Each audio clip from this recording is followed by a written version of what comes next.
mediados do século XIV, o convento de San Francisco da cidade de Ourense, coa súa igrexa, xa está prácticamente construído na ladeira de Montalet. A popularidade dos franciscanos entre os fieis favoreceu moitas doazóns e legados testamentarios que permitiron rematar a obra. O convento funcionou como tal e tamén como hospicio.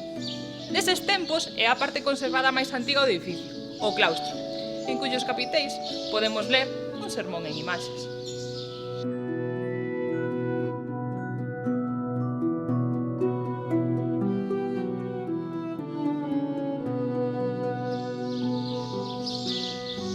Muller, nestas pedras que estás a mirar, cóntase a palabra do Señor.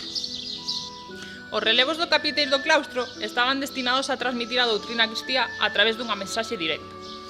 Debían invitar a que nos contemplase a seguir o recto camiño da vida, sobre todo para salvar a alma, e evitar as tentacións e os pecados. Así, podemos ver, por exemplo, unha figura humana humillando os dragóns que o flanquean.